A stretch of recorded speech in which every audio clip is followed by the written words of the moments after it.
especially, back to Jones's direct quotes, those of you who have never bought a book, never bought a film, never bought a t-shirt, never got a supplement, never got an air filtration, never got water filtration, thousands of great items, books, you name it, at InfoWarsStore.com, Jones says. He also pointed the supporters to a button on the site that would allow one to become a, quote, sponsor, which would involve a monthly or one-time donation.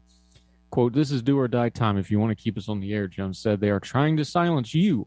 They are trying to take down the leading voice of the resistance. So what's really going on here? This is really clear cut. He's trying to hide his assets and make as much money as possible to get around these judgments. Let's back up about a week ago, back on April the 8th, Will Summers, in the Daily Beast. Will Summers does a lot of coverage of the fringe right groups. He wrote this, and this will give us the context of what the despicable Alex Jones is really trying to pull off here.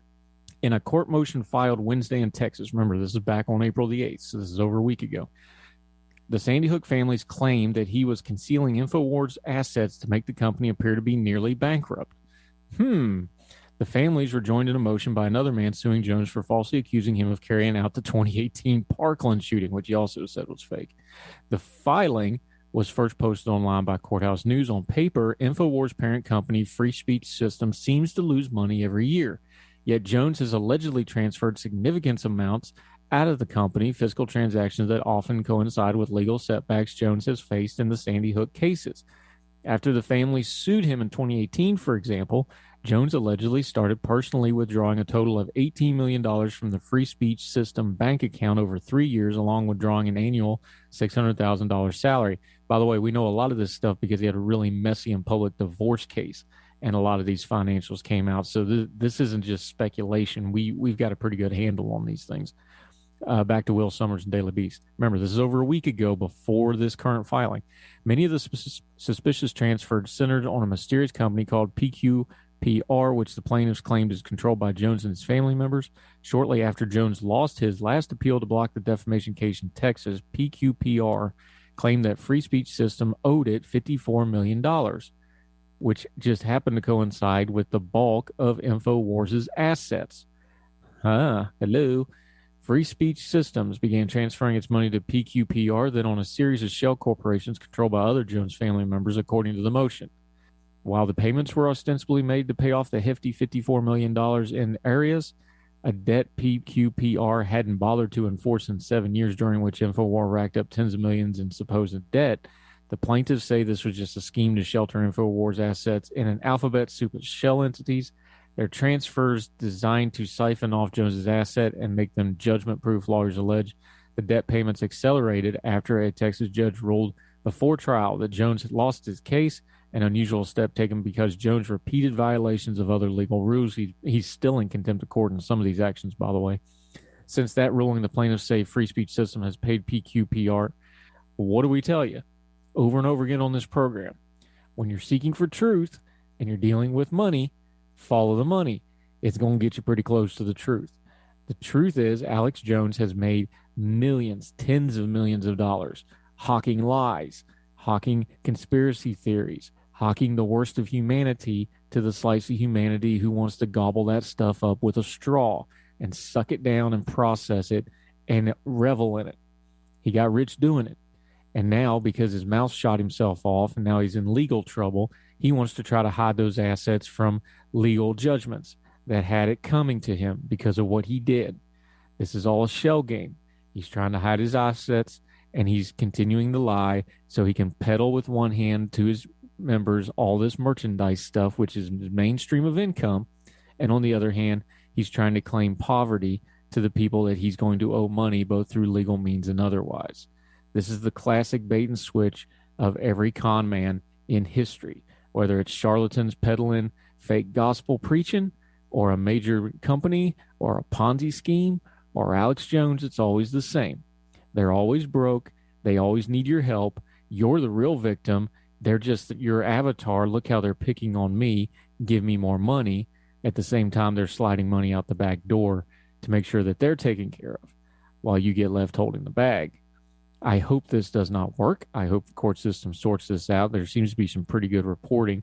Should be easy enough to get a chain of evidence for either civil or criminal litigation in this area. I hope Jones goes dead broke. He's already morally bankrupt. His bank account should match it. More Hertel right after this.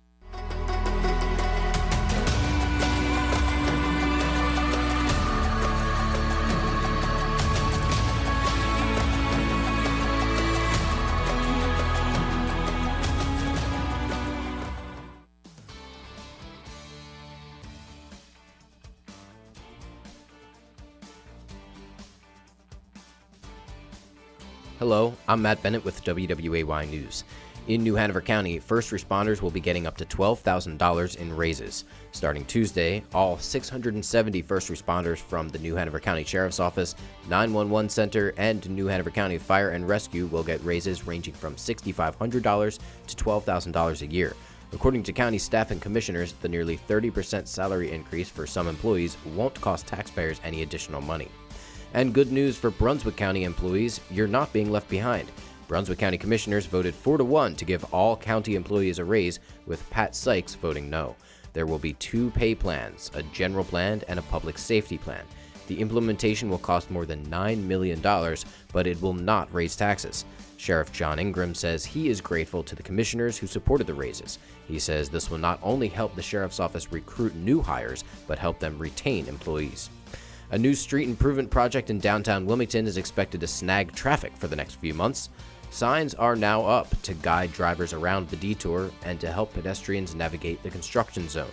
The first phase includes underground sewer and utility work in the Grace Street intersection, and the next phase will shut down the block between Chestnut and Grace Streets. While the crews work, sidewalks and access to businesses will remain open. The entire project is expected to last about 5 months. And country music singer Darius Rucker has announced his summer tour dates, and Wilmington fans will get to see him perform here. The 3-time Grammy winner will now be coming to the Riverfront Amphitheater Friday, August 26th with Larry Fleet and Tyler Booth. Tickets go on sale Friday morning at 10 o'clock. For more on these stories, you can head over to WWAYTV3.com. I'm Matt Bennett. Have a great day. Happy Tuesday, everybody. I'm WWAY meteorologist Ramel Carpenter with your Storm Track 3 forecast. Much better conditions in store for us here in the Cape Fear, but our temperatures are going to be below the average for both coastal and inland communities. Temperatures will only make it into the low to middle 60s for high temperatures with plenty of sunshine in store for us. And the sunshine is going to be here to stay, but late tonight it's going to be a cold one as our temperatures drop down into the upper 30s away from the coast. Closer to the coastline, we're dropping down into the low 40s under clear skies. Get your full forecast on WWAY and WWAYTV3.com. This news and weather is brought to you by Two Men and a Truck. For your free quote, go to twomenandatruck.com. twomenandatruck.com.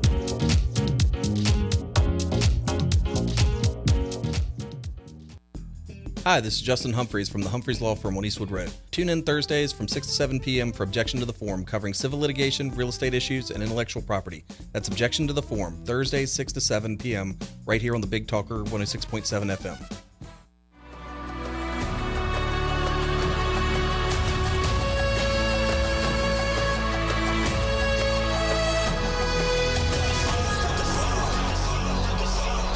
Welcome back to Heard Tell. Oh, she's back. Our friend Cassandra Shant. She's from our Young Voices contributor stable of really sharp folks. She has a degree, Master's Public Policy from the University of Chicago. Just because that wasn't enough, she went over to Cambridge, got another degree. Really sharp person. We've had her on before. Welcome back, Cassandra. Good to see you again. No, thank you so much for having me. I'm happy to be here. As per usual, when you're on, we're going to talk a little bit about some goings on overseas. We've been talking a lot about Russia and Ukraine, but there's some stuff going on just to the southeast of that we need to pay attention to. A country that has been very important to American foreign policy for the last 25, 30 years, but we don't always talk about it because it's in the background.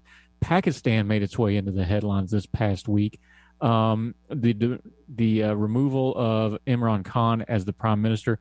Let's start big picture, though. Why is Pakistan such of strategic interest and geopolitical importance to the United States and, more pressingly, India, China, Russia? They're surrounded by a lot of heavy hitters in what's going on in the world right now, aren't they? Oh, absolutely. They definitely they're very involved with a bunch of different countries. I'd say first China. China is trying to extend an economic corridor from Pakistan to Afghanistan, kind of as part of like a BRI measure, the Belt and Road Initiative. So that kind of directly counters American interests there. Pakistan did not vote to remove Russia from the UN Human Rights Council. So this is before Khan left office, but definitely there we kind of see that they're still kind of favoring Russia. Pakistan does not like India. There was no bilateral relationship between India and Pakistan during Khan's tenure. Pakistan's current like friendliness with the U.S. China is their primary strategic partner. The U.S. there's definitely a lot of anti-American sentiment there within the ruling officials. They did not want the U.S. to put any sort of base or have any sort of CIA presence at all whatsoever in Pakistan. The current status quo is that the U.S. is a little anxious about what Pakistan is thinking, which way it's going to go. And I think with the ousting of Khan, we could see a movement in either direction. Now, there's a couple other things at play here why we get nervous about Pakistan. They have nuclear weapons. They are perpetually in a shooting war with India over the Kashmir region.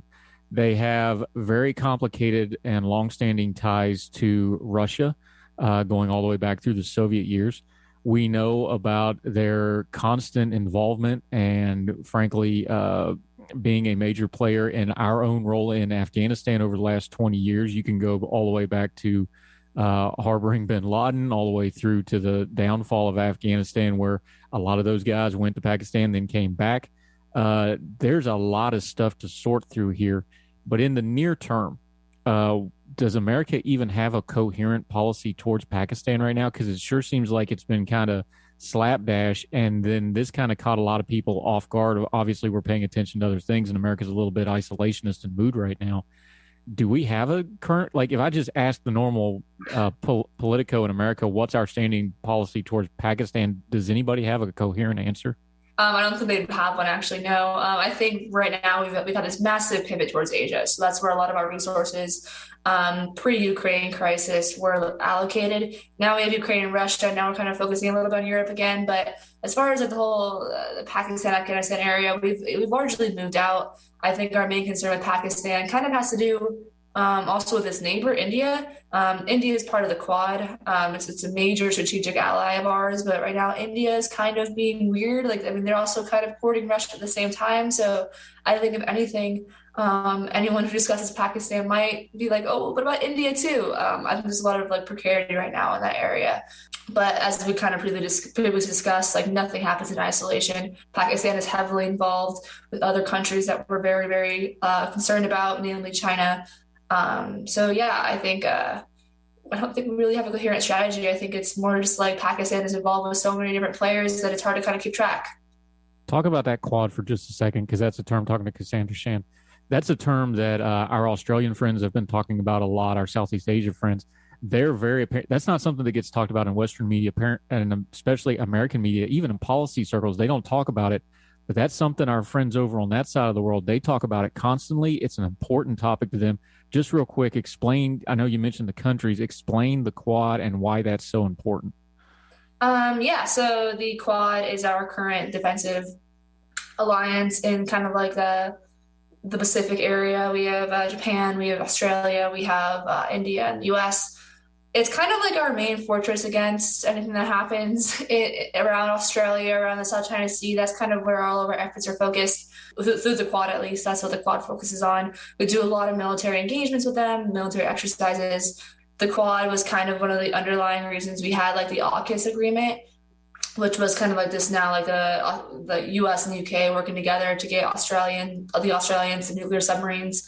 But yeah, the Quad, at least I think it definitely is a major alliance in that area. And it's I think it's more fragile right now than it has been as of late, at least with this new conflict in Ukraine, and India's like continuous kind of like, oh, what are we gonna do? India's kind of like a lack of decisiveness as to whether they want to go on the American side or the Russian side, even though we have an agreement with them. So yeah, I think that's more of an American issue rather than anything else, personally. But we'll continue our conversation with Cassandra Shan, a Young Voices contributor. Hertel continues right after this.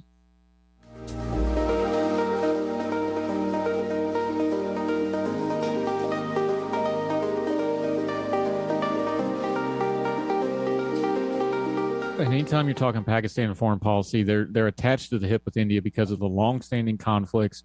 You have a classic culture there. You have a clash of religion there. You have a lot of history, some really ugly recent history, even not just Kashmir, just in general.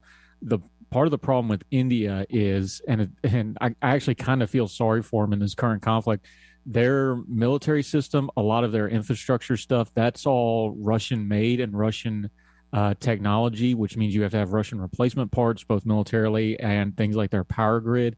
All that comes from Russia. So they're not really in a position to just kick Russia to the curb. It would be devastating to them. But at the same time, morally and issues like this, some ways they want to be more diplomatically aligned towards America. Yeah. And then to go to the other hand, the Modi government has had some human rights issues of late. We give them a hard time on that. Russia does not. So that I don't know how you even keep up with what India is doing. When Pakistan looks at let's be generous here and call them a frenemy. When they're looking at India on their border, they don't see stability. They see Russia, which has been a long time frenemy to them as well, is a good term to use. They're tied up in Ukraine and it's not looking good. If I'm Pakistan, to be fair to them, I'm looking at China and going, you're about the only person in the room that I can halfway trust here, right? Yeah, I definitely think that's a good way of looking at it. So that same mentality applies for us, right, with respect to India. I think that, there's ways to kind of show like some tacit support for Russia without being so blatant about their intentions. Like, for instance, like right now, India has like a $2 billion export agreement with Russia. After everyone's kind of condemned Russia, all of this stuff, that's a major signal to the rest of the world that India is a partner or still intends to be a partner with Russia. On our side, right, what do they call it? The S-400 missiles. We sanctioned China, we sanctioned Turkey for receiving imports of this kind of rocket missile defense system from Russia, and we do the same for India. India has them. We never condemned them whatsoever. We saw them as an ally. We're like, okay, whatever. It's like, we'll ignore it this time. And now we're in a situation where India is kind of playing both sides. It's looking kind of scary for us, at least with our existing security commitments. Yeah, there was a wink, nudge about 2-3 years ago. It became a big deal. The Trump administration did the right thing and kind of looked the other way and let them buy these systems from Russia because, again, their entire military is based off of the Russian system. We're slowly trying to get them onto ours, but that's not going to happen overnight. There's a lot of infrastructure there. We did a bad thing that was the right thing there because it would have been devastating to their defense. But coming back to Pakistan for a second, talking militarily, kind of the unique thing about Pakistan here, and Imran Khan found this out the hard way, they have elections, they have political parties. Obviously, it's a strong Islamic country in a lot of ways, but the military still runs that country. And Imran Khan found out the hard way. Shehbaz Sharif's coming into power. We'll see what his relationship is with the military. But that's the dynamic that you have to talk about in dealing with Pakistani politics, which, good, bad, or indifferent, since they got nukes and they got a lot of enemies. The military is what runs Pakistan. How does that change the calculus where, it's an elected official, but underneath it, if the military don't like you, that's who's really got the power in the country? There are some allegations that Khan got into office because he was kind of on the side of the military. And I think that I'm kind of inclined to think that's actually correct. I think that the military is pretty active with suppressing any opposition from other parties.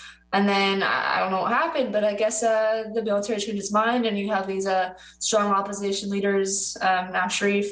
The military definitely is a major player in Pakistan, and it's very structured. It's like at least from what my Pakistani friends explained to me, it's very much like if you work in the military, you work hard in the military, that is a very honorable pathway to success. It's a very rich hierarchy, and it's very well respected in the military in Pakistan. So I think it's if you change the military's control over Pakistan, you have to change kind of the cultural dynamics around the military as well. It's definitely a hard goal to accomplish. Yeah, talking to Cassandra Shan about goings on in Pakistan. Okay, we don't know a whole lot about Shabazz Sharif. He's a steel magnate from a long dynastic family. He seems on the surface like there would be some stability here, at least for the moment. What do we make of Pakistan? Again, everybody's attention in the world dynamic is on Russia and Ukraine for obvious reasons. There, one of the problems I'm concerned about, and you do foreign policy, so you tell me, there's no version of this Russian conflict with Ukraine where Russia doesn't come out of it weaker and looking more vulnerable. There's a lot of flashpoints that Russian overlording, for lack of a better word, has kind of kept them tapped down. There's a lot of old grievances. Is there a concern that some of these things would start flashing up, and in places like Pakistan, like Kashmir, there's a lack of influence? There could be a lot of world problems that come out of a lack of where Russia has been helping these countries like Pakistan, like India. That attention's elsewhere. Is there potential for more instability based out of that? That's an interesting question. I kind of think that, I mean, kind of believe that because of like the UN human rights vote, kind of kicking off Russia from the Human Rights Council. I think that the band of countries you saw grouping together to kind of like not say anything against Russia, like not you saw like South Africa, you saw Pakistan, India. You see all these countries that have heavy like Russian influence in some aspect of their government. They're all kind of taking the sideline on this issue, and I think that concern is shared by many other countries, and it's unlikely, in my opinion, for these countries to kind of like let Russian influence fall too hard in their own nation. So I don't think much will change, and I think right now the length of the war is what plays in Russia's best favor. I think that like they might be economically shaken a little bit, but they're still heavily involved in Africa and Pakistan and elsewhere. Yeah, so. Yeah, talking to Cassandra Shan. Just to put a bow on this Pakistan thing real quick, I was kind of joking about it, but I'm serious. I don't know that we have a coherent policy towards countries like Pakistan. I think the Biden administration has shown that they're more on optics than policy right now. But if we did have a coherent strategy towards a Pakistan, and again, these things are linked with India. We're going to talk to somebody else about India because you got to talk about one if you talk about the other as far as these things go.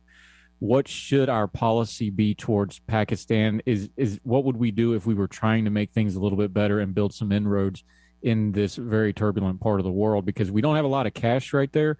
We're still pretty embarrassed in that part of the world from the Afghanistan debacle.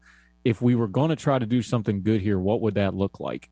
I do think that the average Pakistani citizen is concerned about kind of extremism in Pakistan. I think that some sort of security commitments in that regard might be smart. Not American-led, more military-led initiatives. That would accrue definitely a lot of more like domestic support for any involvement with the U.S. I think that's one of the main issues we find in Pakistan. It's that like, I mean, that's what Khan's using right now. It's like, oh, like we're so scared now that like, the Americans are pulling the strings. Like you don't want to be an American slave. We need to fight that narrative, and I think that's the first step to achieving our policy goals in that area. We also, in the best case scenario, we'd kind of be strong against Pakistan's kind of support for China. But at the same time, and I'm happy you're going to have an Indian expert on next, but we kind of have to rectify at least a little bit like Pakistan's animosity towards India if we're going to work with India as well. So it's kind of like it's fighting that fire, which is very difficult because it's been a decades-long dispute. So. Yeah, not a lot of good answers, but a whole lot of questions we're going to have to pay attention to going forward, which means we'll keep having folks like Cassandra Shan back to talk about it. Until we have you back again, let folks know where they can follow you, what you got going on, and how to follow you on social media until we see you again on Hertel. Yeah, sure. Twitter at Cassandra Shand. Nice, easy. That's SHAND. I learned the hard way last time I did this, and I messed up the graphic. Sorry about that. But Cassandra Shand, always fun to talk to you. Appreciate you finding the time on short notice, and we always enjoy talking to you. Thank you so much, man. Appreciate you coming back. Thank you for having me. Yes, ma'am.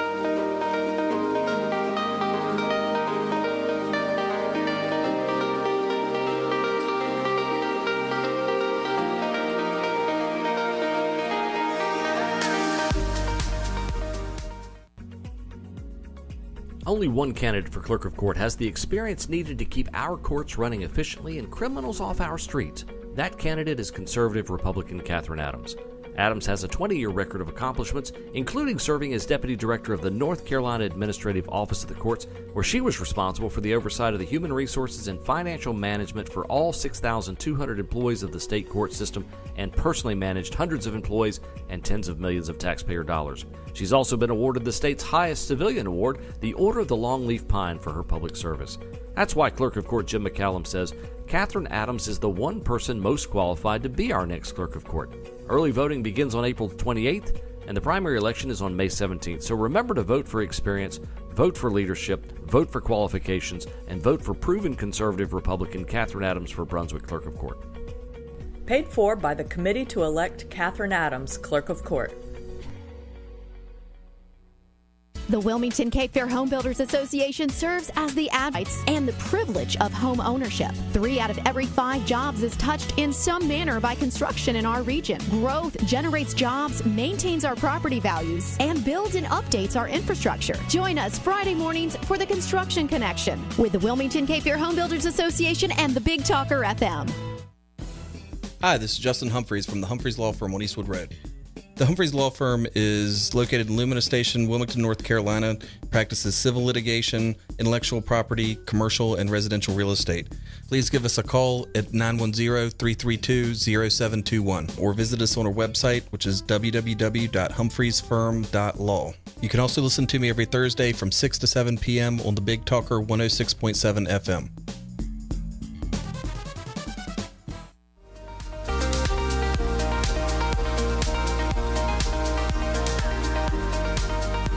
Welcome back to Heard Tell. I'm Andrew Donaldson. Okay, we always tell you if you don't listen, we don't have anybody to talk to, and our interactions with you folks are important to us. We've done whole segments. In fact, we've done segments based off what this individual has sent to us before, and he reacted to something we had on the program, wanted to come on and talk about it. I offered. He took me up on it, and I appreciate it. He's been a friend of the program since we started it. He's been a good Twitter buddy.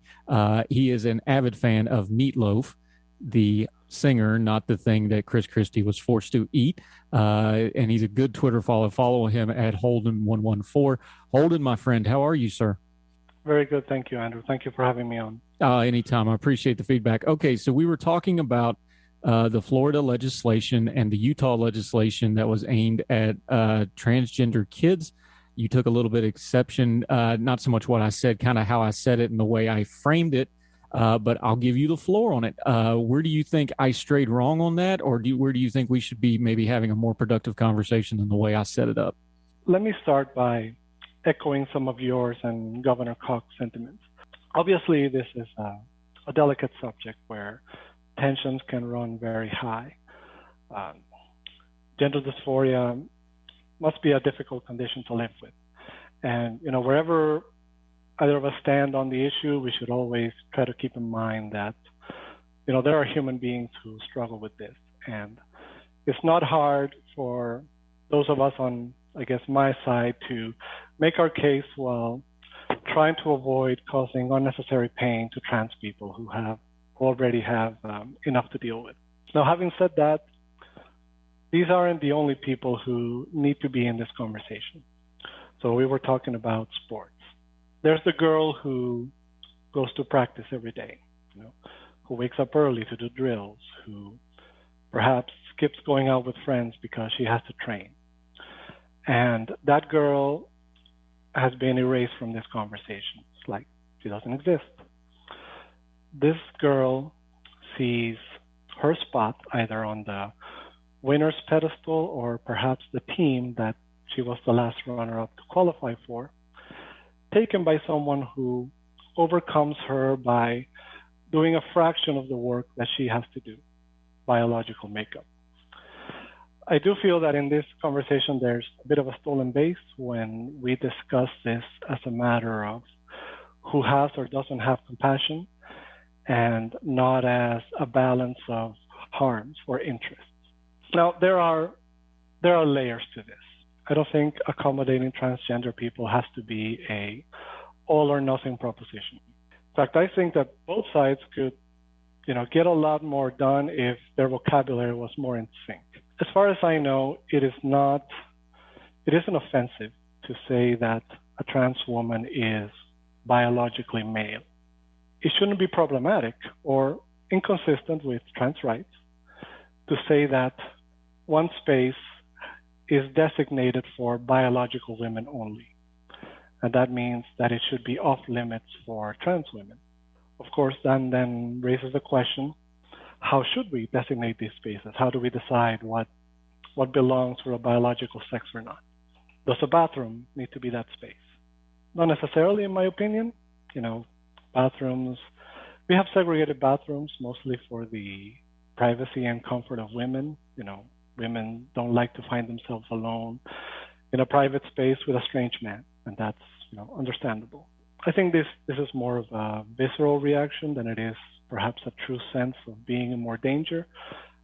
Conservatives argue that allowing trans people into the bathroom they identify with creates more danger. I'm not convinced. I don't think allowing this policy is going to expand the window of opportunity for someone who has ill intent. Like I said, I have a daughter. If the person in the stall next to her is a man doing his business, then that doesn't bother me. I don't feel that she's in increased danger in that situation. Because if you look at sort of the circumstances where this kind of assault would take place, and you need isolation, you need a series of circumstances that I don't see are facilitated by allowing transgender people to use the bathroom they identify with. You get into locker rooms. Well, locker rooms are a little more complicated because then you have to who might be exploiting the policy to leer at women or something.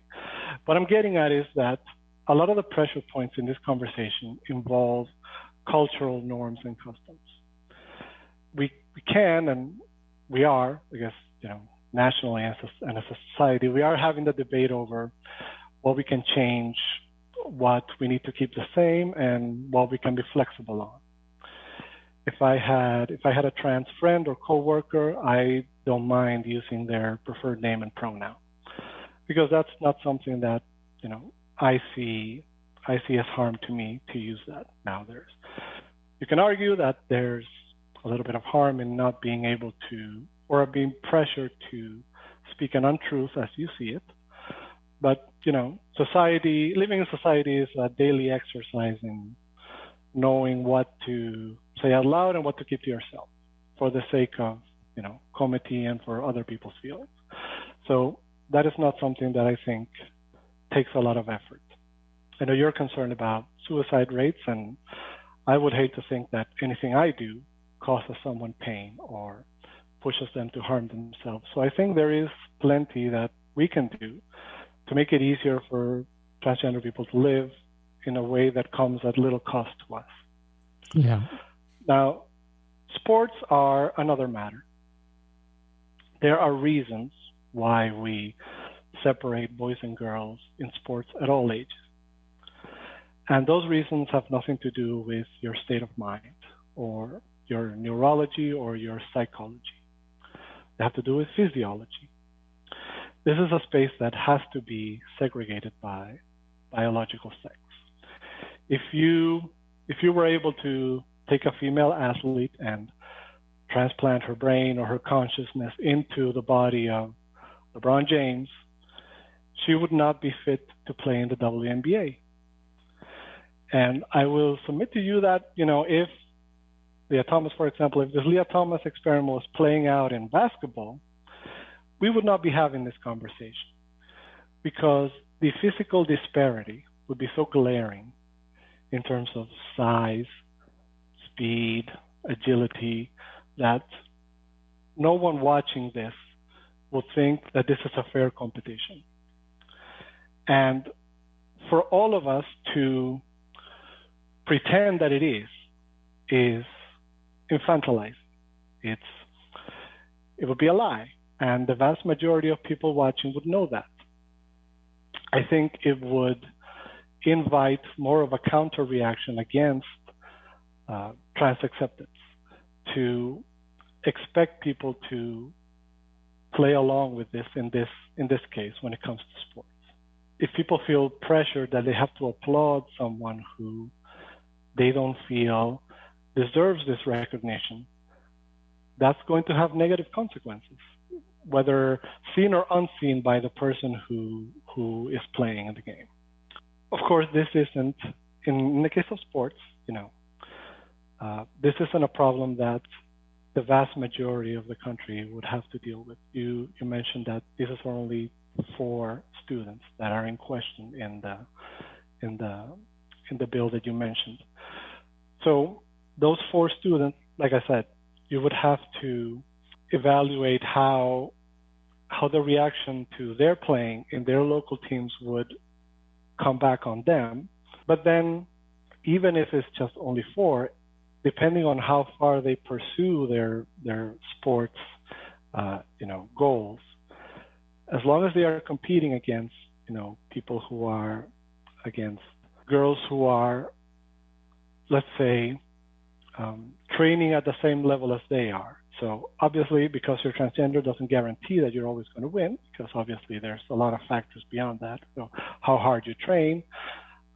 But if you have, a transgender woman and a biological woman with the same level of training regimen, then you can easily conclude that the trans woman is going to have an advantage and is going to win out most of the time. So there's only 4 in the state. So maybe that's not a problem. That is not a problem that even in the most permissive trans policy, this isn't a problem that, the vast majority of sports leagues across the country are going to have to deal with. But once you start aggregating, going up the chain of accomplishments, then you're going to see those transgender athletes get a more prominent role in the victories of these sports competitions.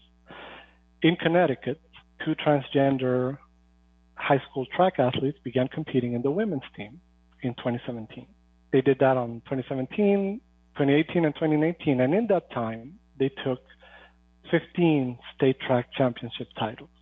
In the previous year, talking about 2 transgender students. In the previous year, those titles were held by 9 different girls.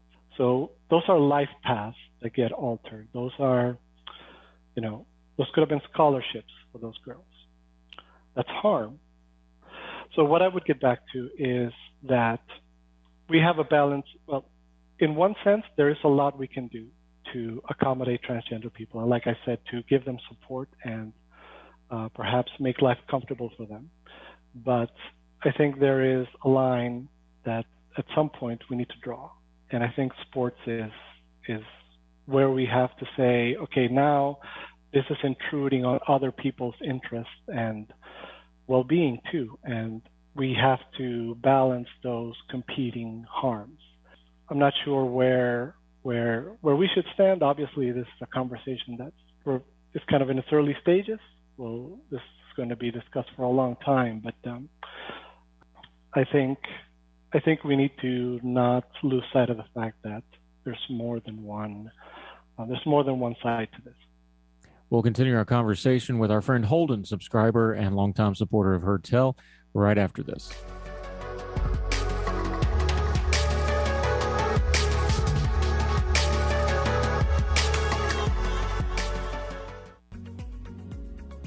Only one candidate for clerk of court has the experience needed to keep our courts running efficiently and criminals off our streets. That candidate is conservative Republican Catherine Adams.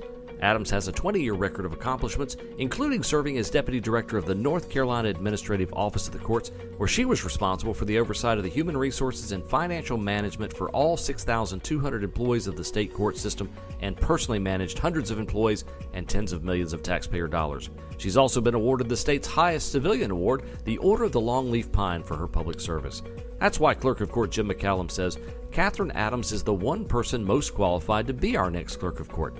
Early voting begins on April 28th, and the primary election is on May 17th. So remember to vote for experience, vote for leadership, vote for qualifications, and vote for proven conservative Republican Catherine Adams for Brunswick Clerk of Court. Paid for by the Committee to Elect Catherine Adams, Clerk of Court. Paid for by the Committee to Elect Judge Michael Stadding. As a member of the United States Air Force, I stand for our nation. As a prosecutor, I took a stand against violent criminals. As an attorney for the Fraternal Order of Police, I took a stand for law and order.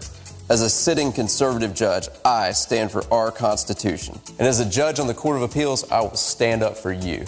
Vote for a battle-tested conservative. Stand with Stadding.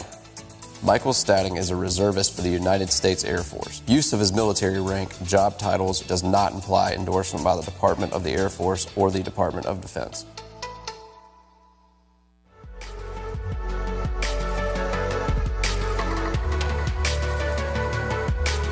Yeah, we're talking to our friend Holden, who wanted some time to push back on the way we covered this issue. The eternal struggle in a free society is where one person's rights stop and another person's rights start, and the conflict between them. We could discuss that all day. That's the heart of this issue. But let's talk on the practical side just real quick to put a bow on this. We talk about drawing lines. I'm agreeing that we got to be careful about competitive balance is not the right word, but to make competition fair, especially for younger children, keeping things fair for underage. And once they get to adults, it's kind of a stickier situation. The thing is, if you're going to draw a line, somebody's got to enforce it. So the question is, what is the proper enforcement? If we take away the transgender aspect of this and just talk about it in the abstract, I'm very leery anytime that we're going to say we should have some sweeping legislation over a specific problem. Like, I agree with Governor Cox. He got a lot of grief about it, but is state power the right method to address a situation that affects 4 people? The Leah Thompson situation, you have the 36th ranked female swimmer who, even in the event she won, she's like 10 seconds off the record time in her event. Is this something that's appropriate for a national level or a state level legislation, or is this something that school boards, local facilities, NCAA in that case, that we should leave to them to do it? That's a harder conversation of like, okay, if we're going to have rules, who's going to enforce them?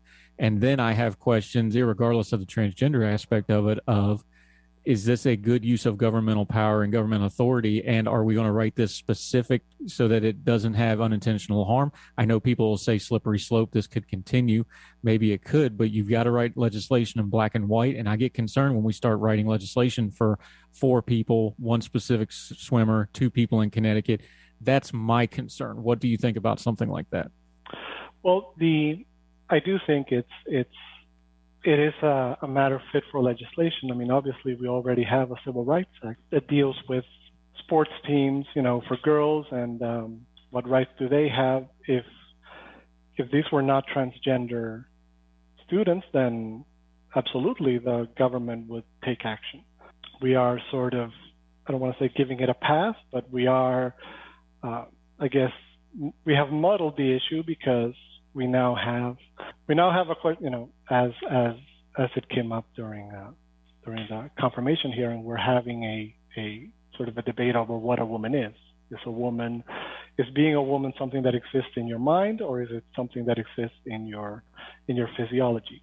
So I think that's something that we're going to have to clarify as a society, because I think a lot of the conflict we're seeing is because we don't have an agreement on that, and one side thinks one thing and one side thinks the other. You mentioned that it's only these 4 students. Well, we're only just now dipping our toes into this issue, so some people have to be the first. If these transgender students are allowed to play in the team that they choose, and presumably, excel at it, win any number of competitions over their biological women, then that's going to open the door to more transgender athletes to do the same thing. So do we want to deal with this now in its infancy? I would say yes. Let's deal with this now. Let's clarify this now. It will be much easier to do this now than to wait, 10, 20, 30 years when there's a lot more common participation from transgender athletes in sports, in my opinion, displacing biological women from their rightful places on those sports competitions. I would say yes, let's deal with it now. Our friend Holden, he wanted a little bit of time to respond. I offered to do it. This is what we like to do. We like to have grown folk discussions, even on touchy issues, do some active listening, hear each other out. You can find him online, Holden114 on the Twitter. He's been a good friend for a while. My friend, I appreciate your time today, and we'll keep talking about this and a whole bunch of other touchy issues, and I appreciate you listening. Thank you very much, Andrew. Thank you for having me on. Thank you, sir. Appreciate you.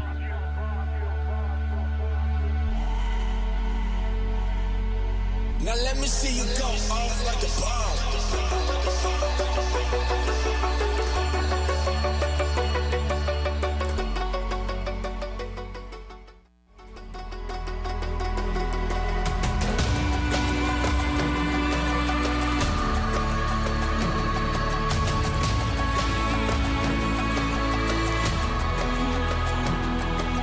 Welcome back to Hertel. You know, we always try to end on a happy or a good note, or at least a lighter hearted note, because we have to cover some really serious topics like we had to do today. Very serious topics, very sober topics. This is some good news. Fortnite, one of the most popular games in the world, highly popular online game, has now raised over $100 million for relief efforts in the Ukraine. This is from PC Gaming. Since the launch of Chapter 3 Season 2, Epic has been donating all proceeds from the Direct Relief, UNICEF, and UN World Food Program and the UN Refugee Agency. And the company has now added the World Central Kitchen. That's Chef Jose Andreas's organization, does great work. To the list of organizations it's supporting, all proceeds from real money purchases in Fortnite will go to support those organizations until April the 3rd. Epic says it's getting those funds to the supported charities as quickly as we can. We're not waiting for the actual funds to come into our platform and payment partners, which can take a while depending on the share. As transactions are reported, we log them and send the funds to humanitarian relief organizations within days. Epic's Fortnite donation effort began on March the 20th, and by March 21st, the company announced it had raised $36 million. On March 22nd, in total had reached $50 million, and by March the 25th, the number was over $70 million. And now well into March, they're up over $100 million. Amazing. The Ukraine donations have been enough to draw a word of gratitude from Ukrainian Vice Minister, Mikhailo Fedorov,